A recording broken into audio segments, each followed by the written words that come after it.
I just didn't want to be there. I wanted to be elsewhere, be creative. My only fear was losing my friend or letting down my team where I was at currently. And that probably is what held me back for 12 months. An Right. unpopular opinion, but I don't believe in specializing in our industry. I think Yeah. we've really boxed ourselves in the hair world in some areas, and trends change. So if you're locking yourself in to be a specialist in any area, I think you run the risk of not being relevant at a certain point in our industry. I really want to make this product and I don't know where to start. Another person said to me, lots of people think that they have an idea, but not many people actually have a successful idea. And, this is very expensive. So, yeah, it was really, really confronting. Dressing Gown CEO. Welcome to the Dressing Gown CEO. I am your host, Emily Chardiello, and this is the wonderful Mackenzie Hayward. Welcome, Mackenzie. Thank you for having me. You're very, very welcome. Mackenzie is a 29-year-old WA firecracker who's been hairdressing since she was 15 years old and then started an absolutely revolutionary basin attachment that the rest of us wished that we had created in the first place. Mackenzie and her wife, Rebecca, packed up city life, moved to the hills, started freelancing 2 months ago. 2 months ago, correct? Yeah. And adopted 2 cats. And they're now building the Attachè Line, which is that revolutionary tool I just spoke about, with dreams of babies, big growth, and making your Basin life a hell of a lot easier. Welcome. Thank you. Thank you so much for having me. What an introduction. I love it. You're very welcome. So let's get straight into it. You left school at 15 years of age because you hated it. I did. What happened there? Why did you hate school? Yeah. So I relocated from when I was younger. I was born in Perth and we moved to Sydney for 6 years and then we relocated back to Perth. So I came back at that awkward time of 15, high school, and the age groups were different. So I had to choose between being with my age group and going into year 11 or being held back a year in year 10. And the deal was that I could go into my age group in year 11, but I wasn't allowed to do any like ATAR or tertiary subjects. I was just allowed to do the basic things because my grades weren't up to that standard. And then I recall having a meeting with the career teacher in my first week and her saying, well, what do you want to do? What do you want to do with school? And I said, well, I don't. I want to leave school. And she said, well, what would you do? And I said, oh, I'll do hairdressing. And then a couple of weeks later, I got called down to her office and she said, well, I found you a weekend job. So that's a start if you want to go for an interview. And I did. I went and interviewed and I got a late night, Friday nights we do in Perth is late night, and Saturday job at a hair salon. And then I went on to do my work placement there at the end of the term and went back. So that's how that looked for me. It wasn't that I didn't enjoy school. I wasn't unintelligent. I just wasn't applying myself because I wasn't surrounded by the right people. And then moving at that awkward age where everyone's really quite established, I just didn't want to be there. I wanted to be elsewhere, be creative. Yeah, of course. I mean, if you're at school and all you can think of is wanting to do something else, then you really don't need to be there.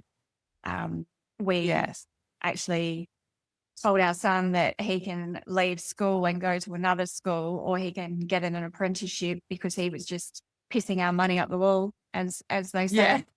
And he's in an apprenticeship now. He's 16. He'll be 17 in January, and he's doing carpentry and absolutely loves it. So amazing. School isn't for everyone, and I think it's fabulous that you had that woman who was able to say to you that, or be able to give you that opportunity to pursue what you wanted Yeah, I to was do. so lucky. Yeah, instead of just saying, oh, Yeah, well, you've just got to absolutely. finish school. So, Yeah, suck it up. so leaving the safety of salon employment to go out on your own just 2 months ago, I mean, like, that's a huge emotional leap. Have you had any fears that have come up during that transition, or like what made you just go, I'm just going to do this? Yeah. No, I didn't have any fears leaving or going out on my own. I was really, really ready to do that.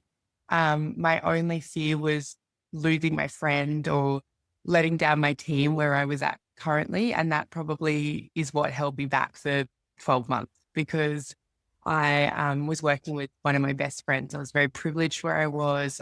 It was a great job, a great employment, but there's always that challenge when you're working alongside a really good friend and your time comes to move on.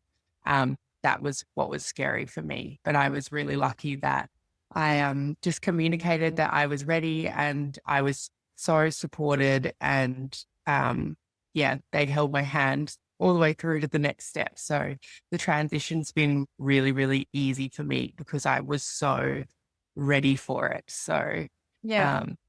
yeah, it was a Yeah. great decision. And so now you're freelancing. Yes. Yeah. So obviously you didn't take the customers that you were servicing at that hair salon. Well, I did actually Oh, you because did, I and they were was fine with that. Oh, wow. my friend and Yeah. previous employer gave my information to all of my clients. So he Wow. was really, really supportive. And he also, you know, has done it himself before. And he's had that process and he was fortunate enough to be supported in his journey. So he passed that on to me, which was obviously a huge hit for his business. But I'm incredibly grateful because, you know, there's a percentage of those clients that have come with me for the last 13 years. So 100%. Yeah. yeah, he respected that and he gave all my clients the option.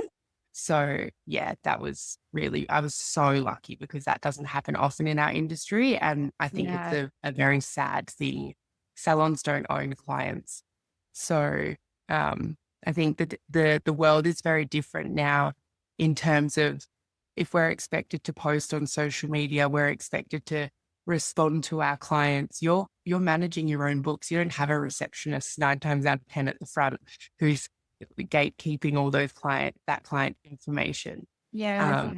It's very different, I think, in the world of clients and yeah, it's a funny one.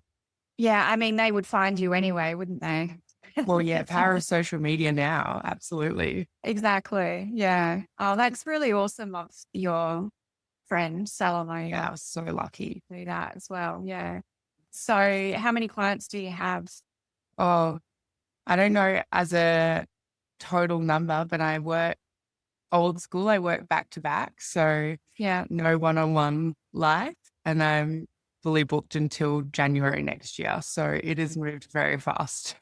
Oh, that's awesome. And do Yeah, you specialize in any particular I technique? don't. And No. unpopular opinion, but I don't believe in specializing in our industry. I think Yeah. we've really boxed ourselves in the hair world in some areas and trends change. So if you're locking yourself in to be a specialist in any area, I think you run the risk of not being relevant at a certain point in our industry.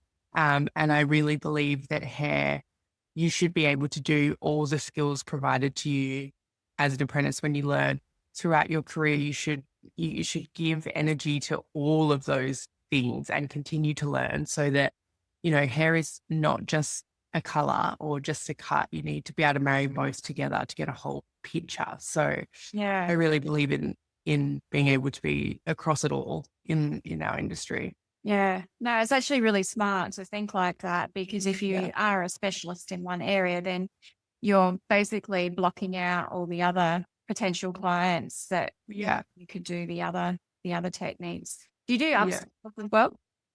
I do. They're not my favorite. I'm an old school blow dryer, like big blowouts, blow Love dryers. Yeah. Yeah. Yeah. Yeah. I love the I big only blow learned how to dryers. use a tong a couple of years ago.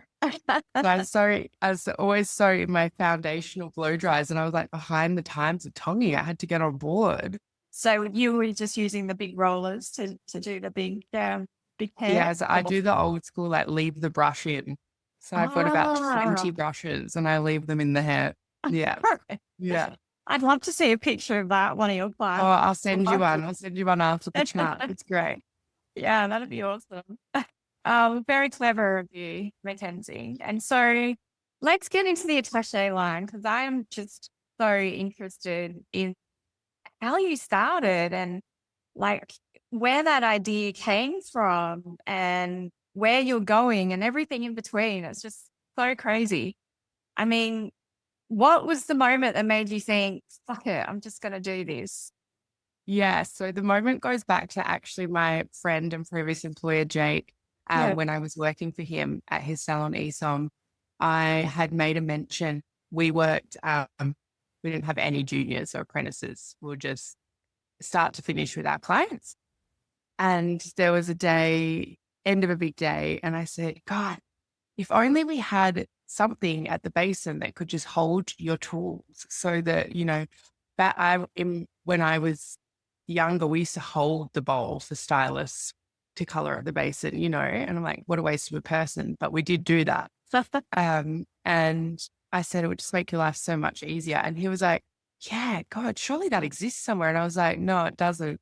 I looked into it a couple of years ago, and the idea I had at a previous salon a few years prior, and I did dabble into looking into making something then, but I was like, oh, too hard at that point in my life.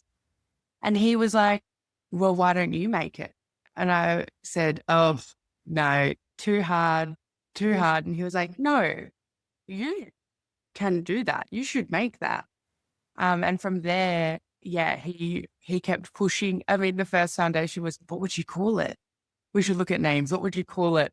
We should set aside an Instagram, set aside a page. You go straight to that like branding perspective. Yeah. But yeah, he really held me accountable throughout those early phases and pushed me into actually investigating it again. So I'm grateful for him for many, many things. That man has definitely pushed me in the right direction. Yeah. Yeah. You should have called it the Jake instead of. Oh my God, he would love that. Maybe you could do an addition and call it the Jake. Collaboration or something. Yeah. Yeah. Have something of his in the color or whatever. So yeah. Of him, not of his. Yeah. Yeah. Oh, that is so cool. Jake sounds like an amazing human being. Yeah, it's fantastic. Yeah. And so tell me, so instead of just ignoring him and going, no, what really was it inside of you that went, what? I reckon I can do this. And like, what were your first steps in looking into it? So my first steps were, I went to my dad and I said, I really want to make this product and I don't know where to start. And he was like, well, you'll need an ABN. You're going to need this. And he did the whole business back-end perspective. And the thing was, I didn't have anything to base it off because nothing existed. So I couldn't, go in Pinterest versions of it and think, how can I make it better? Because there was no example of what I was trying to create. So I sort of went and sandwiched, pictures of shower caddies and other little, gimmicks and blah, blah, blah, and sort of sandwiched them all together in these pages, mood boards. And my wife was kind of, Rebecca, she was supportive, but she was kind of watching me being like, I don't know if you're getting much traction here. I think she thought this. Yeah, I think she thought that this was like a little like hobby, but I really just wasn't giving in, I was just I was calling like engineers, product design, prototype people. And really just clutching. I was Googling like how to make a product, and no one was really giving me any of their time. Like no one was really interested, rightfully so, because I didn't really know what I was doing at the start.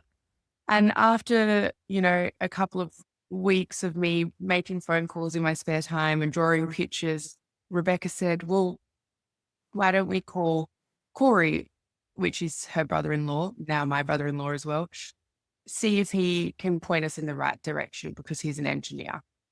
And I called Corey and I explained the concept, and he was the first person who went, oh, I really like what you're selling here. And he said, I'll help you design it, actually. Wow. Let's keep it in-house. Yeah. So from there, he took all my drawings and my mood boards and all the things, and You still have those?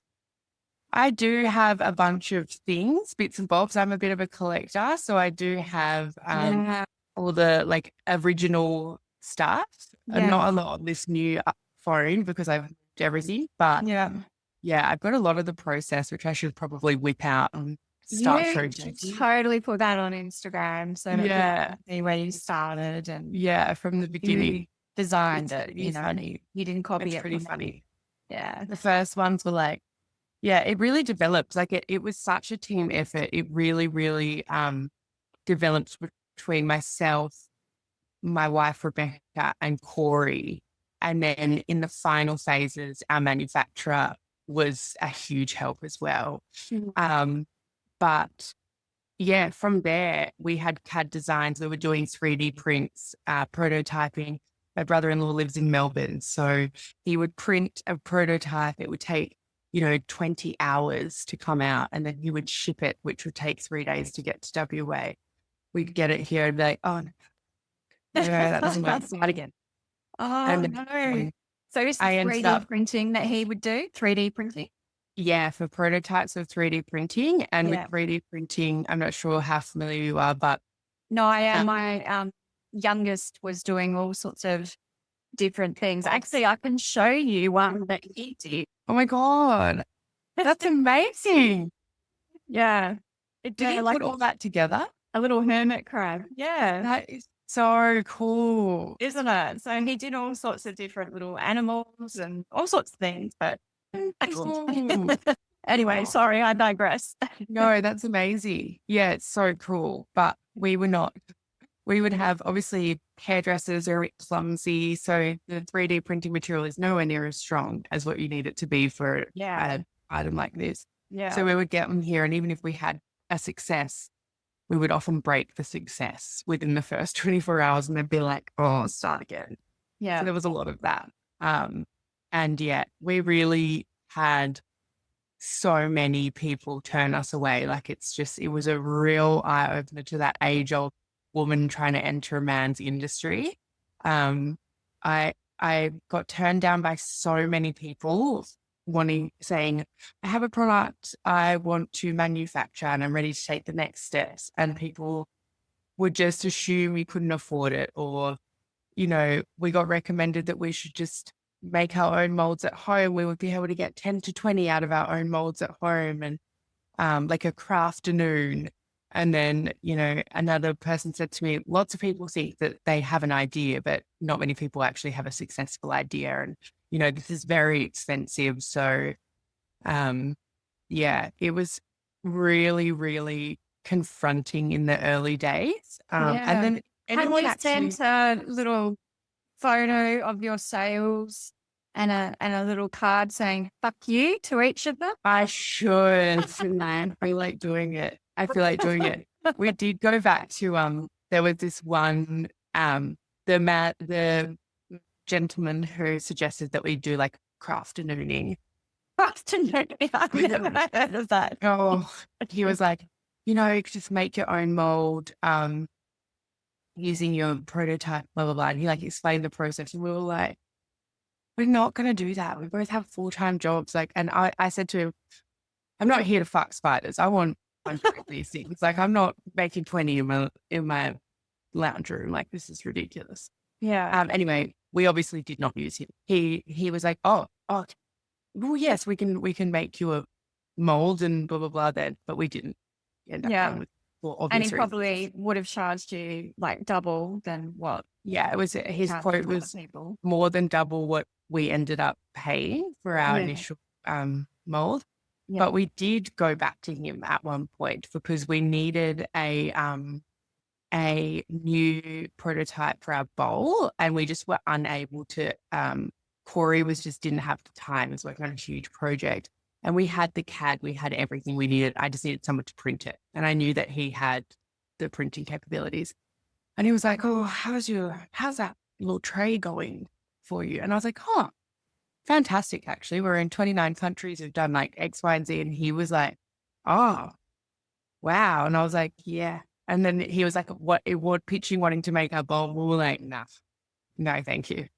We'll pay you for making a prototype, but we're not giving you our business. And we have a wonderful, wonderful small family business in Perth that we manufacture with. And Phil, from the get-go, when I spoke to him, he said, I don't know if I will be able to make what you need, but I will absolutely give you the time of day and talk you through the process. And he was so lit up and so excited from day one about, just like Corey was, about what we were trying to create. And it was just like the perfect fit. Phil, his wife, Lisa, his kids, they all work there. It's a real family business. And, you know, they had us there when we printed our first ever tray. We get to watch the process. He talks us through all the machinery. It's just amazing, like the contrast of someone who actually believes in your vision and wants to work with you. Yeah. It's really amazing. Yeah, I got goosebumps when you were talking about him. I could feel the warmth through the computer on how you feel about him. And, you know, the success of a business, it isn't just one person. It really is a whole team that get, you know, individuals that get together and then create something amazing from each of their minds, and little pieces come together. Yeah. And it's one of those things when you're staring at something for so long, you lose the vision sometimes again, like you can't see the broken bit, and then a fresh set of eyes come in.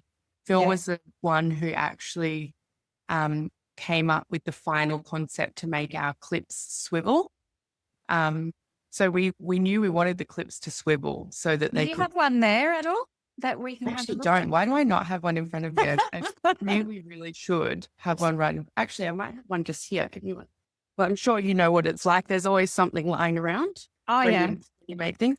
Yeah. So the tray in the, I love those. I have to get my hands on those, by the way. Yeah. These clips, every tray comes with 3 sizes of clip. So it's universal.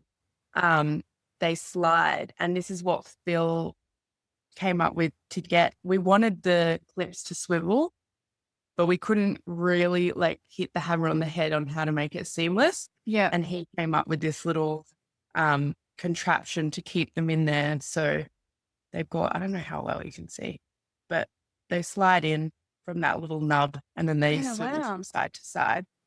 And why do you want them to swivel? Because of the curve of the basin. Basins all sort of vary in their curve. So the clips swiveling from side to side, it gives it more of a fluff. To be able to move it gives it more flushness on the basin. That's not very good English, but you know that's all right. You mean like flexibility? Yes. So if they were to just sit straight, the clips would not hug the basin correctly. They had to be able to move to really hug the basin. And then because of that, you can put the tray on left, right side of the basin or on the back end of a basin as well, because the back end of the basin generally curves inwards, not outwards. So you can change the swivel of the clip to support that. Amazing. And I'm sure the cheap knockoffs of that do not They don't swivel. The basin. They don't swivel. Do not. Yeah. Because I bet that was expensive as well to have just that little bit done to attach. Yeah. I mean, the whole process is crazy expensive, as I'm sure you know, with manufacturing product. But it is all in the details, that's for sure.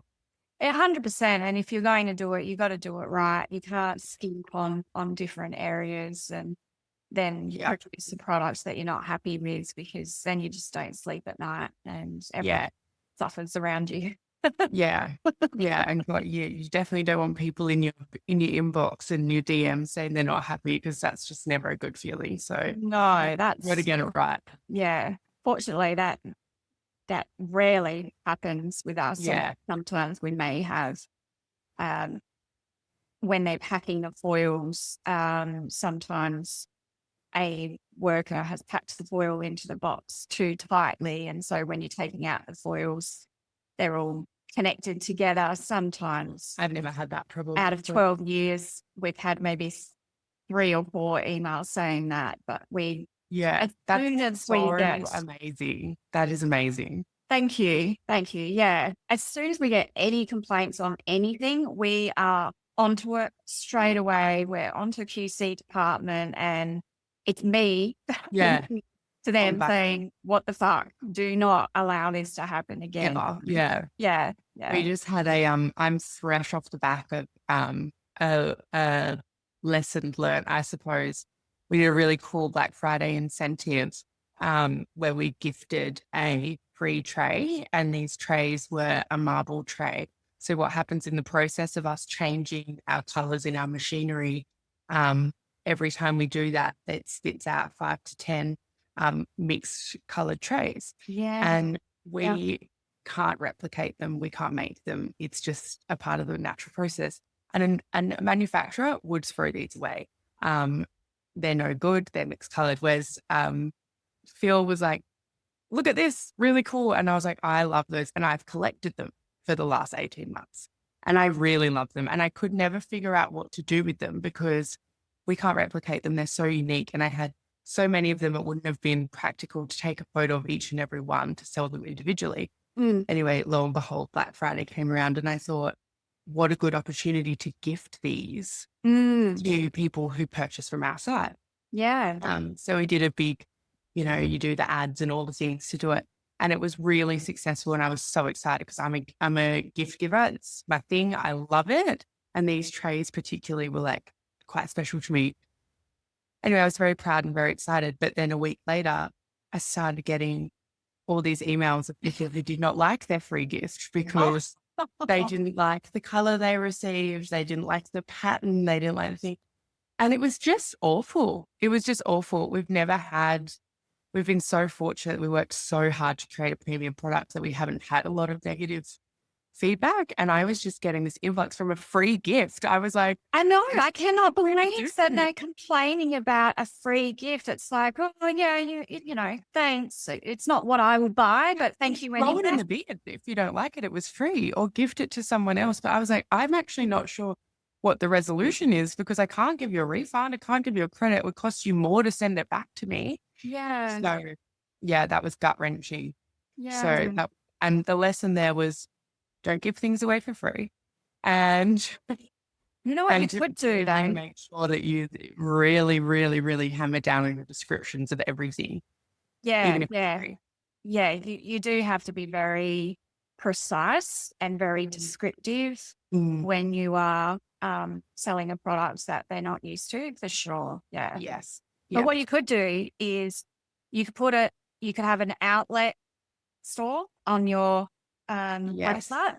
Yeah. And you could say all of them are different colors, and then you can sell them for, a more cost-effective price. Yes. Yep. And you say what you get is what you get. It's your at your own risk, and then it's fun that way as well. Yeah, it's like a lucky dip. Yeah, exactly. Do a lucky dip. I thought it was fun anyway. Yeah. So yeah, I would totally still sell them because there will be people out there who will choose to buy.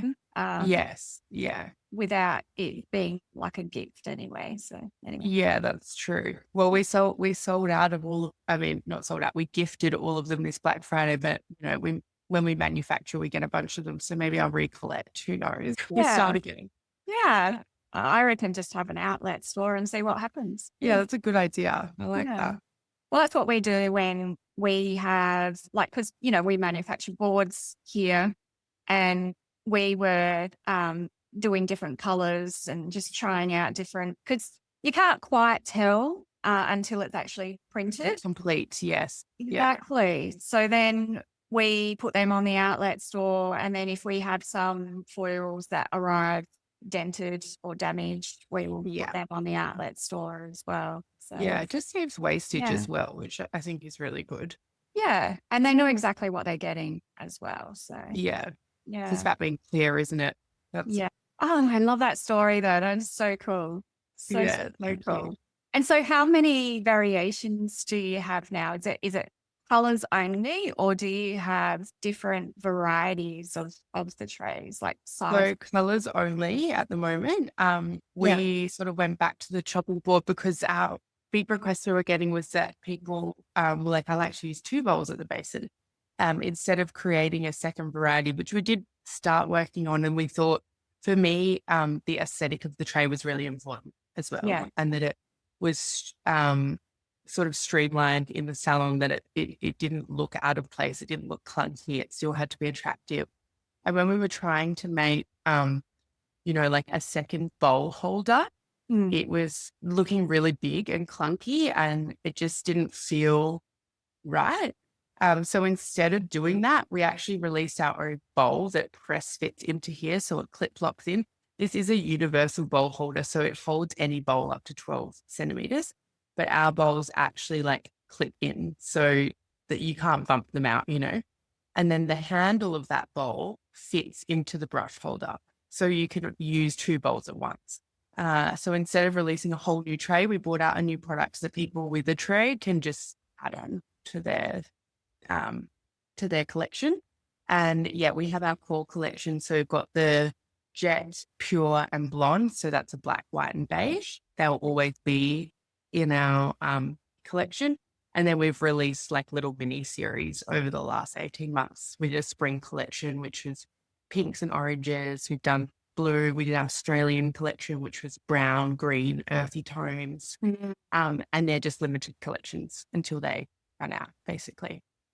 That's so cool. And what's the most popular color that you sell? The most popular always has been black hairdressers. But in recent times, our blonde tray has really, really had to come up. Like we just can't keep them on the shelves. And I think it's because that's sort of the aesthetic. People are going like that beigey sort Yeah. of Mediterranean feel. So yeah, they have been going crazy at the moment. Yeah, right. Nice. And you call it blonde, the color? Blonde, yes. Yeah, I love that. That's very Yeah. cool.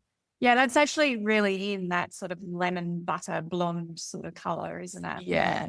Yeah. Yeah.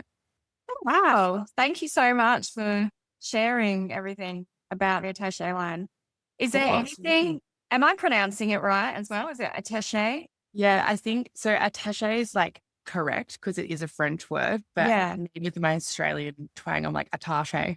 But we get so many. Attaché is beautiful because we get so many different variations of it. You're actually pronouncing it very well. Well, thank you very much. So let's change it up a little bit, Mackenzie. Have a little bit of fun question here. Not that Yes. your Attachè Line isn't fun, but if you were an insect, what would you be and why?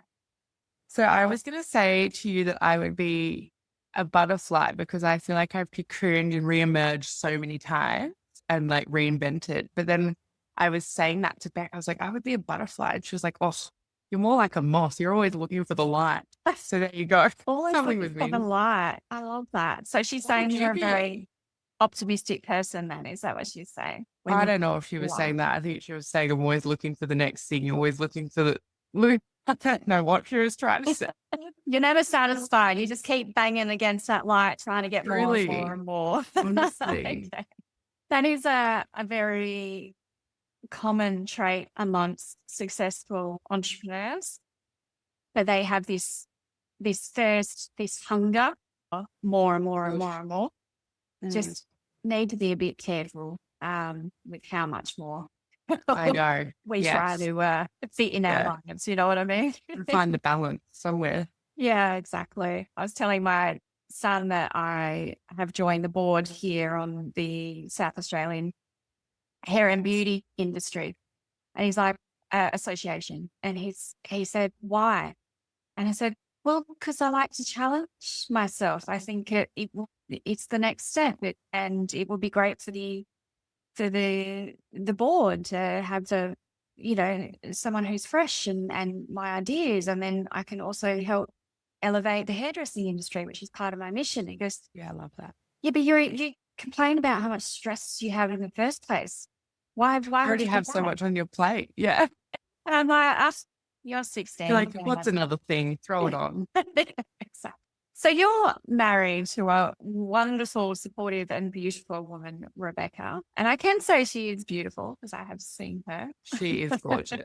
Can you share with us the moment you knew that you were gay Yep. and what it was like for you coming out? Is that what you still say these days? Like, am I going to Yeah, be for sure. cancelled for saying I think keep it simple. I think our community has a way of really complicating things. There was a time where we just wanted to be equal, and you didn't have to be so scared to say the wrong thing. And I yeah, hate that people feel the fear of asking these questions, because I do believe that our community has segregated ourselves again a little bit post like marriage equality, with demanding people understand pronouns and blah, blah, blah. yeah. Um, Oh, that's I don't know about refreshing you. to hear that. Thank you, Mackenzie. Yes. Yeah, Keep it simple. Don't yeah, overthink it. yeah, Um, yeah, so I am really fortunate. I don't have a pivotal moment where I was struggling in school, or I was aware of my sexuality from a young age and hiding it from my family. I met a woman when I was 18, and for the first, there was an instant connection there. I never thought about dating a female. I was boy crazy in school. And then, I just had this sparking connection with this particular person. And I never feared going home to my parents. My parents are divorced, yeah. which is relevant to the story. I never feared going home to either of them and saying, "Oh, I'm dating a woman," which I did. I was beaming with excitement when I met someone who liked me for who I was. And, as a young, teen, I was freshly 18, you have so much self-doubt, and meeting someone who just saw you was really special. And I just thought, well, I'm not gay. I just like this person. And that was my story for 2 years. I was like, I'm not gay. I just like this person. And I told my dad, and I told my parents immediately. I was like, I've met someone, I've met a girl. And my dad was like, how do you get a girlfriend? And I can't get a girlfriend. And that was the response I got. I was never shamed. It was never questioned.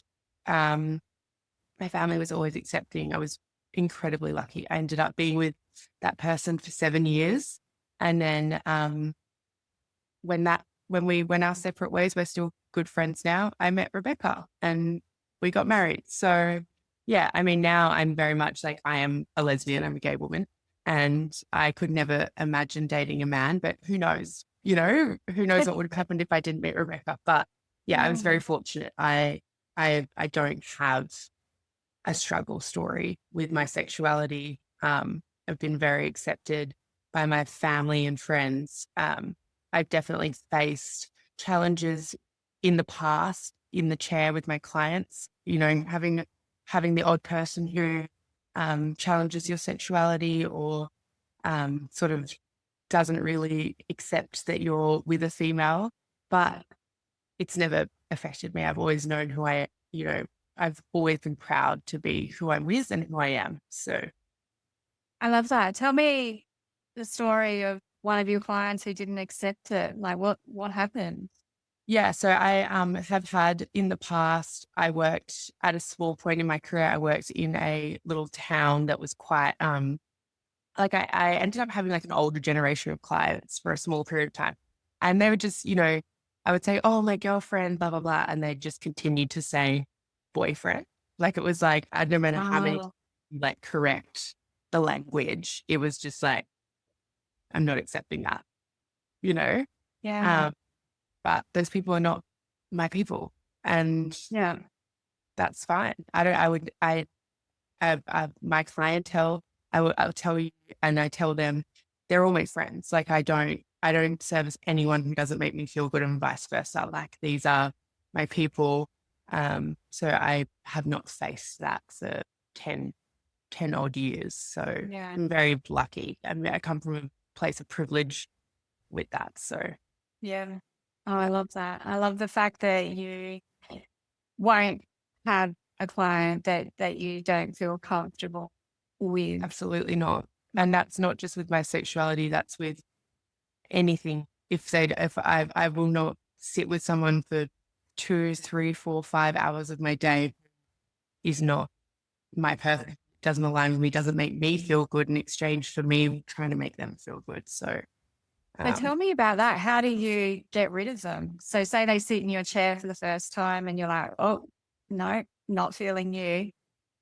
so it doesn't happen very often. Like if someone sat in my chair for the first time, and say for a consultation, I would just steer them elsewhere and say, I don't think that I'm the hairdresser for you. It happens usually, I mean, in the past, and I haven't had it happen for quite some time, that you would service someone like a few times and then realize that maybe there's a mismatch, or it could be anything. It could be that your values don't align, or that they really expect a lot from you, or maybe they're late every single appointment. I don't accept that, because that ruins my next client's experience when they're waiting for half an hour because I've had to wait half an hour for them. So I would just send an email and just be honest. I don't think it's fine. I would give a recommendation of where I think would be great for them to go. Keep it really light and as friendly as you can. And most people are disappointed, but it's what it is. Well, that confidence. I interviewed Hayley Mears, from Six Underground Media. And she was telling me when she was a hairdresser that she had a client who said that the way that she put her color on made her haircut sit funny. Can I explain the science behind how that works? And she said, oh, I'll put, like, she didn't even bother. She just said, all right, I'll put your tint on differently. Yes. Yeah.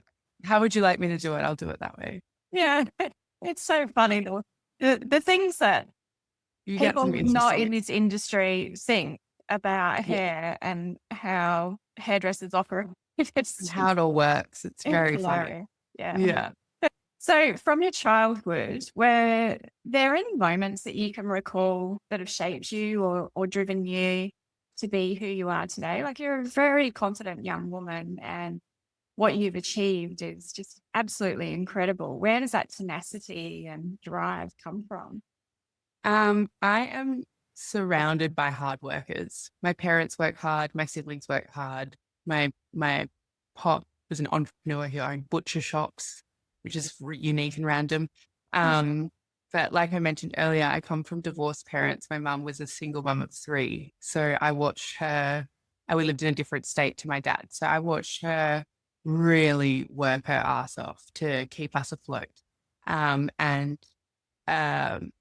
a, repercussion of that, we weren't handed anything, and not to be taught a lesson. It was just because out of necessity, we didn't have anything extra to be handed. So we were taught from a really young age we paid rent, we paid our way, we did our own washing and laundry, and we worked.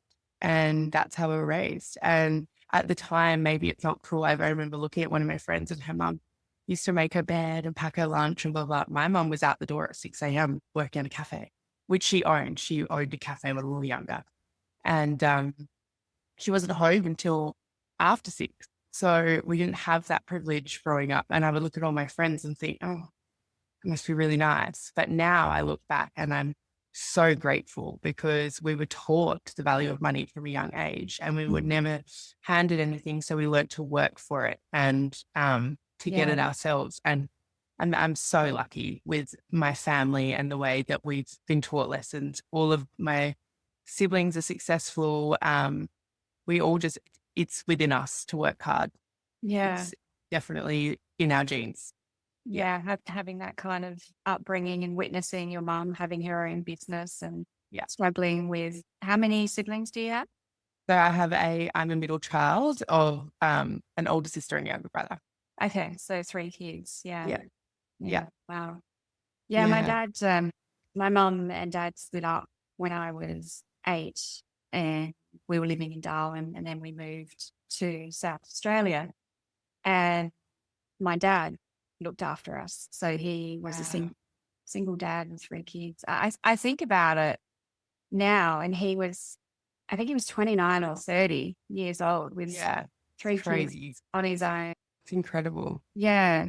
So it's not until you're an adult, I think, that I remember as a kid feeling like I'd got the short end of the stick, but as an adult, I reflect and think, God, I was so lucky to be taught Yeah. those lessons, even though they felt hard then, but I Yeah. wouldn't change it now.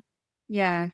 But being brought up like that as well, that you've got to actually work for the things that you want, it really does shape you to Yeah. who you are today. And that's why you are successful, because you wouldn't give up and you kept trying different things. And then once you had succeeded at that, then you wanted to go and do the next thing. And Here's the next thing. Keep yeah, going, keep pushing. keep going to that light. Yeah. Yeah.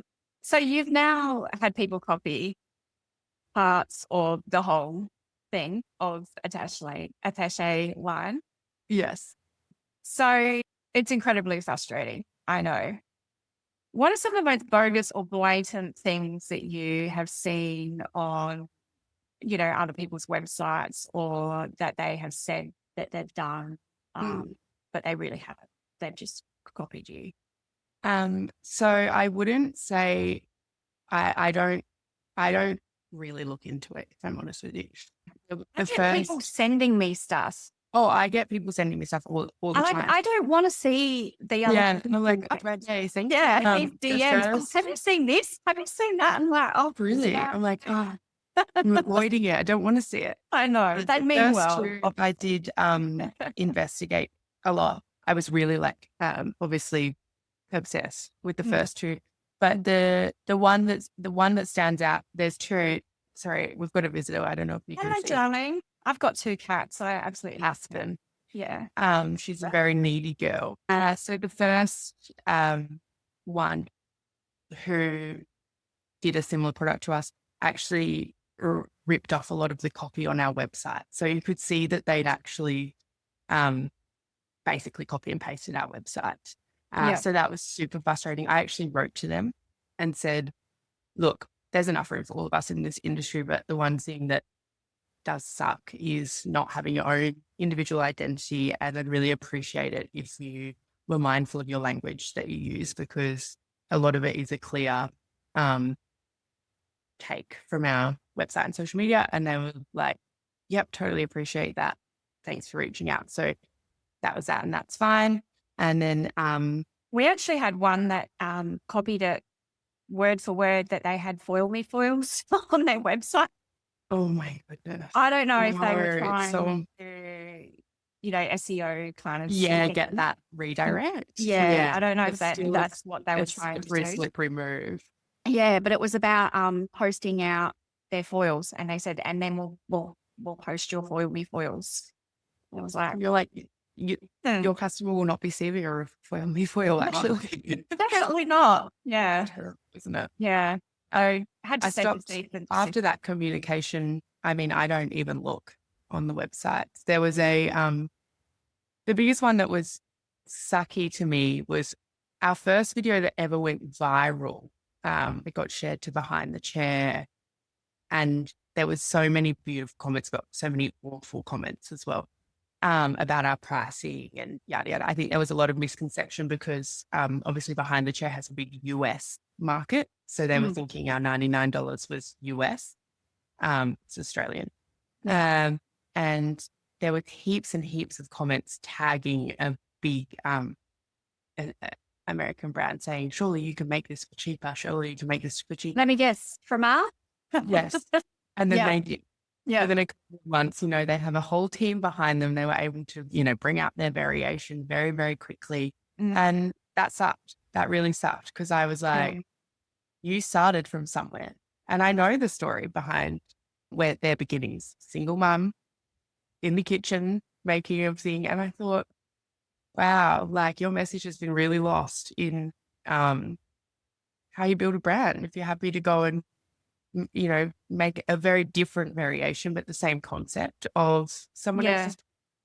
Yeah. So that was a blow. But now, nearly 2 years in, I just don't even look. Yeah. It was me, and I'm like, whatever. Yeah. The damn means you've made something good. People are trying to rip it off. Well, that's right. And it can consume you if you allow it. So it's just best to just ignore it. And that's pretty much what we do as well now. There's so many Yeah. Yeah. Just making what you're proud of at the end of the day. Yeah. Yeah. And you're right. There is room for everyone, although I think there's about 30 different foil brands.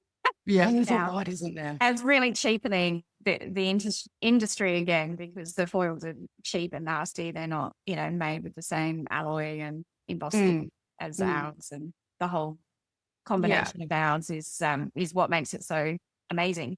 Yes.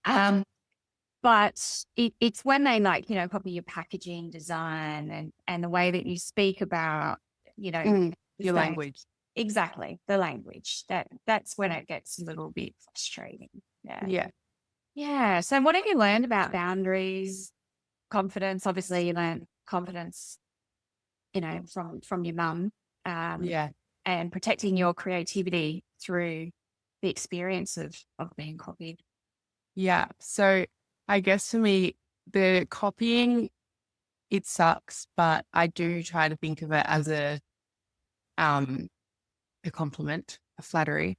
For me, what I really get disgruntled about, what I'm vocal about, is that our local Australian distributors, wholesalers, they choose a knockoff product that's cheaper, that's, international, and import it, as opposed to supporting a local Australian business. That really gripes me.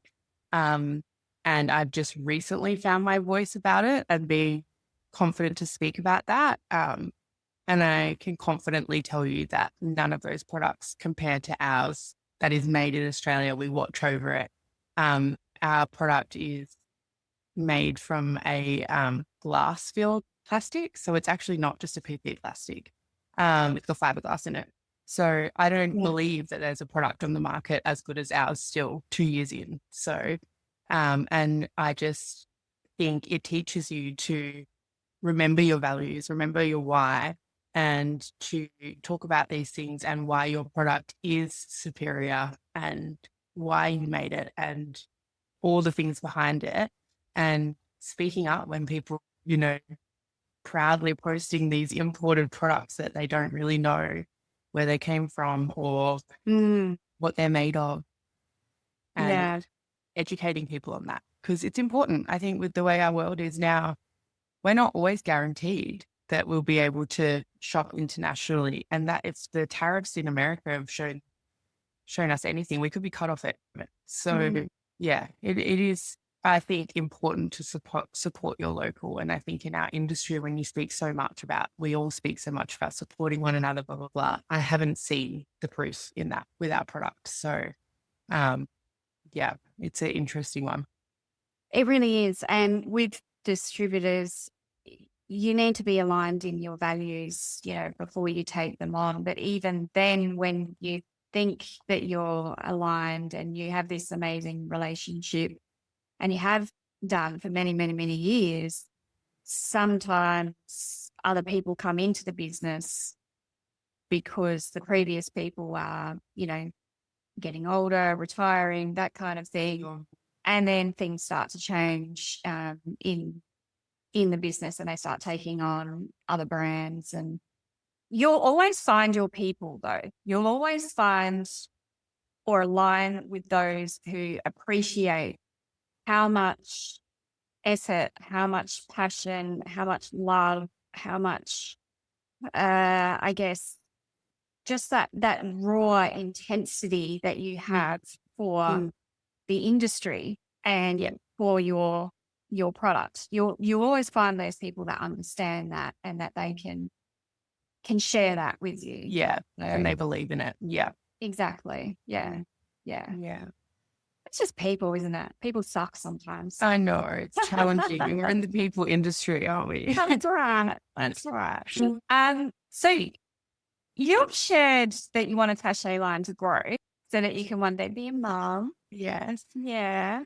While still staying connected to the hair world. What does that balance look like to you in an ideal world, like in your future? What is that your idea of success, being able to, run your business, be a freelancer and be a mom? Or would you drop the freelancing? Well, yeah. Yeah. So hair is my I've done it for nearly half my life now. So I love it. I love my people. I love my clients. But the unfortunate reality of working long hours and being on the floor is it's not super sustainable if you have children. But on top of that, I have a back injury and I am profoundly deaf in one ear. So as time goes on, which only happened a few years ago, the hearing loss, and they do believe it could be from our industry, from being exposed to Hair dryers. hair dryers. Yeah.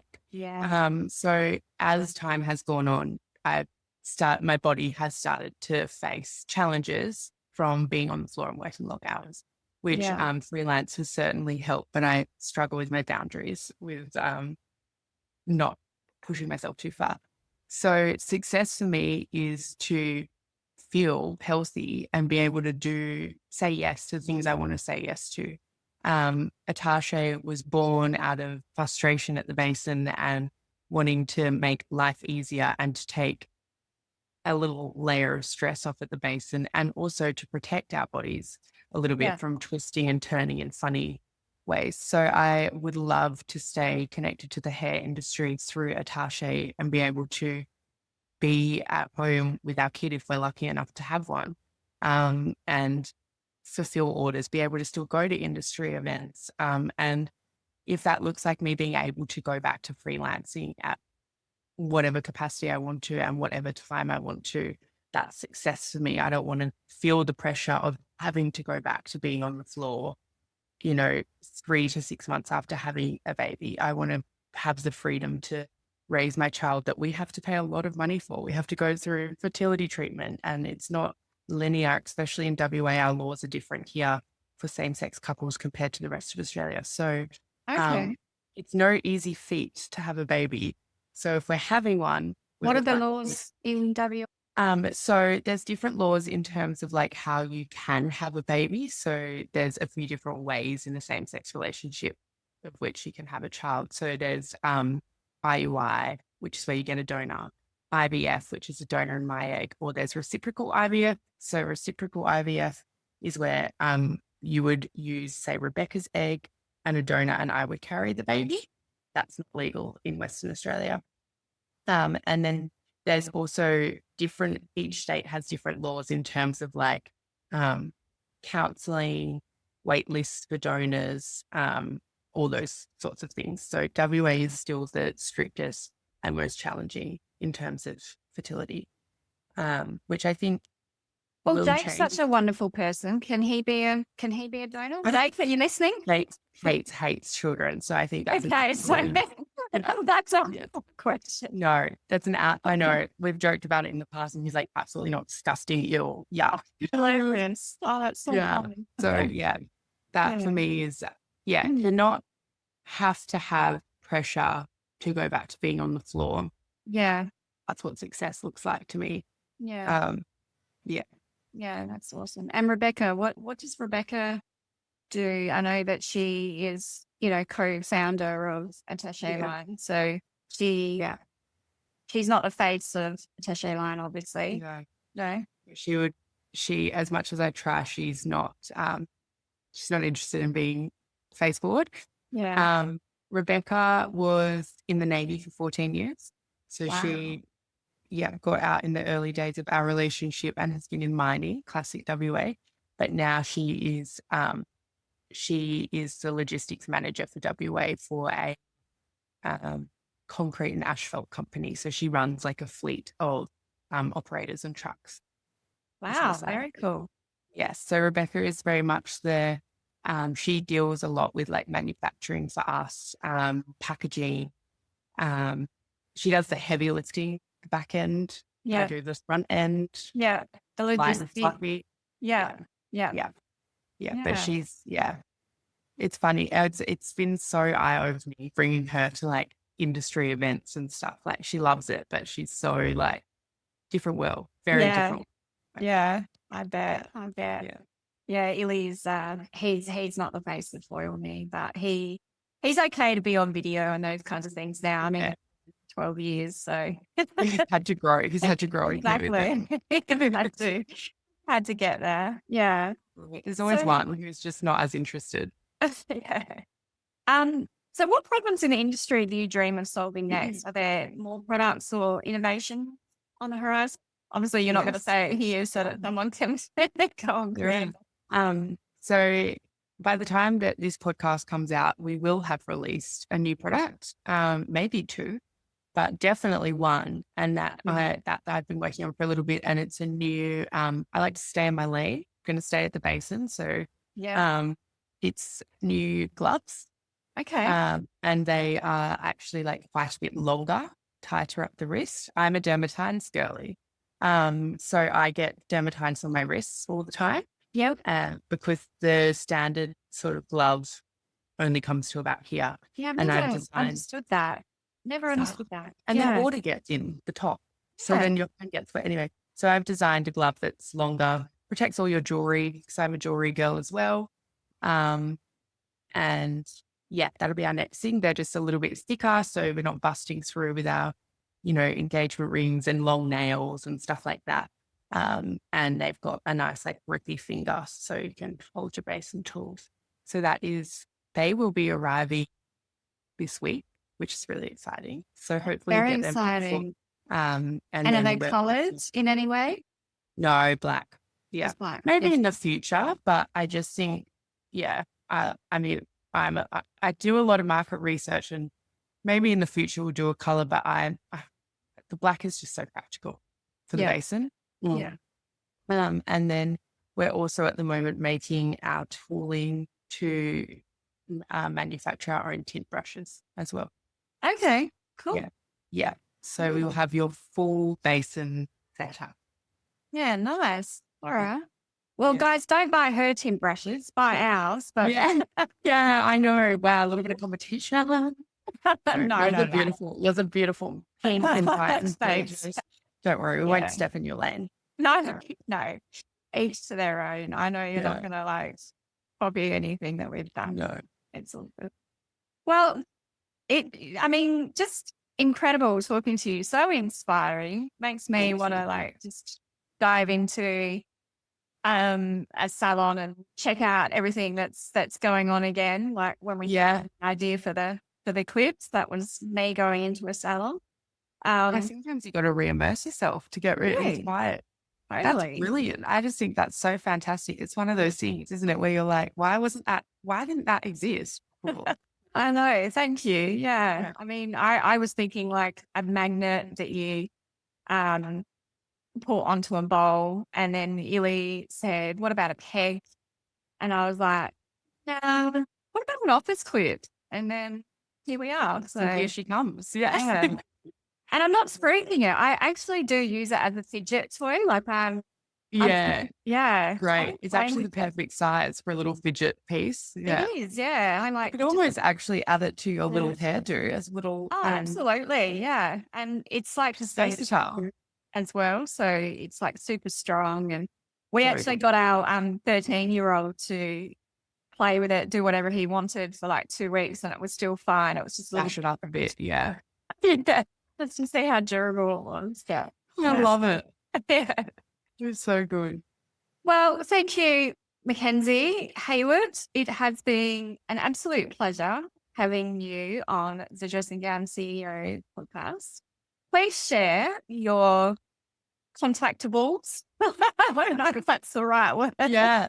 Your contactables. I like it.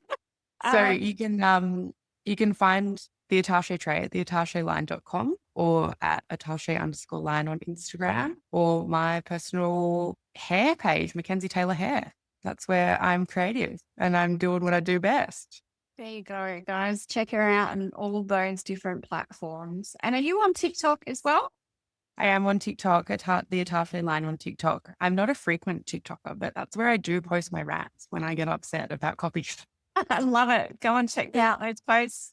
Make sure you support Mackenzie, and please, guys, always choose Australian first if you're Australian. And even if you're not Australian, just choose Australian. Yes, just do it. And do it. Yeah, especially you US peeps. Yeah.